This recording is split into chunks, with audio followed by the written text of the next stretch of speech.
Kitchen ഡയറീസിൻ്റെ പുതിയ വീഡിയോയിലേക്ക് എല്ലാവർക്കും സ്വാഗതം. ഞാൻ ഇന്ന് വന്നിരിക്കുന്നത് വളരെ ടേസ്റ്റി ആയിട്ടുള്ള ഒരു മത്തിക്കറിയുടെ റെസിപ്പിയുമായാണ്. ഇത് എങ്ങനെയാണ് ഉണ്ടാക്കുന്നതെന്ന് നോക്കാം. ഇതിനായി ഞാനിവിടെ 750 ഗ്രാം മത്തിയാണ് എടുത്തിരിക്കുന്നത്. മത്തി നന്നായി ക്ലീൻ ചെയ്തതിന് ശേഷം ചെറുതായിട്ടൊന്ന് വരഞ്ഞു കൊടുത്തിട്ടുണ്ട്. പിന്നീട് മിക്സിയുടെ ജാർ എടുത്ത ശേഷം അതിനകത്തേക്ക് 10 ചെറിയുള്ളി തൊലി കളഞ്ഞത് ചേർത്ത് കൊടുത്തിട്ടുണ്ട്. പിന്നീട് ഇതിനകത്തേക്ക് ഒരു മീഡിയം വലുപ്പത്തിലുള്ള തക്കാളി ചെറുതായി അരിഞ്ഞ് ചേർത്ത് കൊടുക്കുന്നുണ്ട്. അതിനുശേഷം 2 ടേബിൾ സ്പൂൺ അളവിൽ മുഴുവൻ കുരുമുളകാണ് ചേർത്ത് കൊടുത്തിരിക്കുന്നത്. പിന്നീട് ഇത് നമുക്ക് കവർ ചെയ്ത് നന്നായിട്ട് തന്നെ ഗ്രൈൻഡ് ചെയ്തെടുക്കാം. ഒരു മൺചട്ടി അടുപ്പിൽ വെച്ച് ചൂടായതിന് ശേഷം അതിനകത്തേക്ക് 2 ടേബിൾ സ്പൂൺ അളവിൽ വെളിച്ചെണ്ണ ചേർത്ത് കൊടുക്കുക. വെളിച്ചെണ്ണ ചൂടായതിന് ശേഷം ഇതിലേക്ക് 1/2 ടീസ്പൂൺ അളവിൽ ഉലുവ ചേർത്ത് കൊടുക്കുന്നുണ്ട്. ഉലുവ ഒന്ന് പൊട്ടിയതിന് ശേഷം ഇതിനകത്തേക്ക് മീഡിയം വലുപ്പത്തിലുള്ള ഒരു ചെറിയ കഷ്ണം ഇഞ്ചിയും 4-5 അല്ലി വെളുത്തുള്ളി നീളത്തിൽ അരിഞ്ഞതും ചേർത്ത് കൊടുക്കുന്നുണ്ട്. ഇവ ചേർത്ത ശേഷം നന്നായിട്ടൊന്ന് വഴറ്റിയെടുക്കുക. ആ ഇഞ്ചിയുടെയും വെളുത്തുള്ളിയുടെയും പച്ചമണമെല്ലാം മാറുന്ന സമയം വരെ ഇതൊന്ന് വഴറ്റിയതിന് ശേഷം പിന്നീട് ഇതിനകത്തേക്ക് നമ്മൾ നേരത്തെ തയ്യാറാക്കി വെച്ചിരിക്കുന്ന കൂട്ട് ചേർത്ത് കൊടുക്കാം. ആ ഉള്ളിയുടെ കൂട്ട് ഇതിനകത്തേക്ക് ചേർത്തതിന് ശേഷം നന്നായിട്ട് തന്നെ ഒന്ന് ഇളക്കിയെടുക്കുക.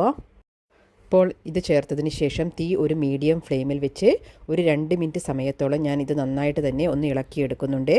അതിനുശേഷം 2 മിനിറ്റ് കഴിയുമ്പോഴേക്കും തന്നെ നന്നായിട്ട് എണ്ണയെല്ലാം തെളിഞ്ഞു വന്നിട്ടുണ്ട്.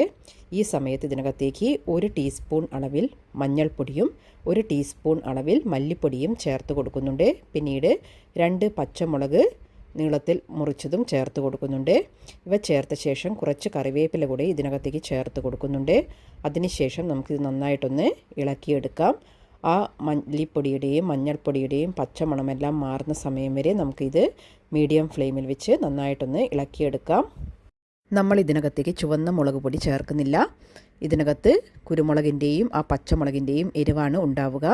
അപ്പോൾ ആ മസാലയെല്ലാം ഈ ചട്ടിയിൽ കിടന്ന് നന്നായിട്ടൊന്ന് മൂത്ത് വരുന്ന സമയം വരെ നമുക്കിതൊന്ന് ഇളക്കിയെടുക്കാം. അതിനുശേഷം ഇതിനകത്തേക്ക് ഒരു ചെറുനാരങ്ങ വലുപ്പത്തിൽ വാളൻ പുളി ഞാനിവിടെ കുതിരാൻ വെച്ചിരുന്നു. അത് നന്നായിട്ട് പിഴിഞ്ഞ് അതിനകത്തെ വെള്ളം ഇതിനകത്തേക്ക് ചേർത്ത് കൊടുക്കുന്നുണ്ട്. പിന്നീട് ആവശ്യത്തിനനുസരിച്ച് വെള്ളം നിങ്ങൾക്ക് ചേർത്ത് കൊടുക്കാവുന്നതാണ്. ഞാൻ ഇതിനകത്തേക്ക് 3 കപ്പ് അളവിൽ വെള്ളം ഇതിനകത്തേക്ക് ചേർത്ത് കൊടുക്കുന്നുണ്ട്. അപ്പോൾ വെള്ളം ചേർത്തതിന് ശേഷം പിന്നീട് നമുക്ക് ഇതിനകത്തേക്ക് ആവശ്യത്തിനുള്ള ഉപ്പ് കൂടെ ചേർത്ത് കൊടുക്കണം. നമ്മൾ ഇതിനകത്തേക്ക് ഇതുവരെ ഉപ്പ് ചേർത്തിട്ടില്ലായിരുന്നു. അപ്പോൾ ആവശ്യത്തിനനുസരിച്ച് ചേർത്ത് കൊടുക്കുക. അപ്പോൾ നമ്മൾ ഈ കറി നന്നായി വറ്റിച്ചിട്ടാണ് എടുക്കുന്നത്. അതുകൊണ്ട് വെള്ളത്തിനനുസരിച്ച് ഉപ്പ് ചേർക്കാതെ ആവശ്യത്തിന് നോക്കിയിട്ട് മാത്രം ചേർത്ത് കൊടുക്കുക. അപ്പോൾ ഇത് നന്നായിട്ട് തിളയ്ക്കുന്നത് വരെ വെയിറ്റ് ചെയ്യാം. നന്നായി തിള വന്നതിന് ശേഷം നമുക്ക് ഇതിനകത്തേക്ക് മത്തി ചേർത്ത് കൊടുക്കാം.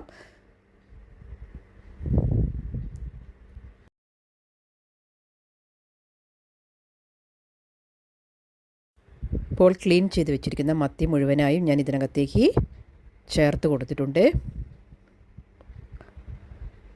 അതിനുശേഷം നമുക്ക് ഈ ചട്ടി ഒന്ന് ചുറ്റിച്ചെടുക്കാം.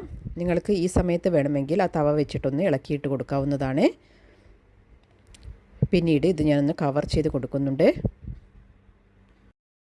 ഏകദേശം ഒരു 10 മുതൽ 15 മിനിറ്റ് സമയം ആകുമ്പോഴേക്കും മത്തിയെല്ലാം കുക്കായി കറിയെല്ലാം ആവശ്യത്തിന് കുറുകി കിട്ടിയിട്ടുണ്ടാവും. അപ്പോൾ നിങ്ങൾക്ക് എത്രമാത്രം ഗ്രേവി വേണമോ അതിനനുസരിച്ച് വറ്റിച്ചെടുക്കുക. അതിനുശേഷം ഞാനിവിടെ ഈ ചട്ടി ഒന്ന് ചുറ്റിച്ചെടുക്കുന്നുണ്ട്. അപ്പോൾ നമ്മുടെ വളരെ ടേസ്റ്റി ആയിട്ടുള്ള മത്തിക്കറി ഇവിടെ തയ്യാറായിട്ടുണ്ട്. ചൂട് ചോറിൻ്റെ കൂടെയും അതുപോലെ തന്നെ കപ്പയുടെ കൂടെയും എല്ലാം പറ്റിയ നല്ലൊരു ബെസ്റ്റ് കോമ്പിനേഷനാണ്. നിങ്ങളെല്ലാവരും ട്രൈ ചെയ്തതിന് ശേഷം അതിൻ്റെ ഫീഡ്ബാക്ക്സ് എല്ലാം കമൻസായി താഴെ അറിയിക്കുക. Thank you for watching.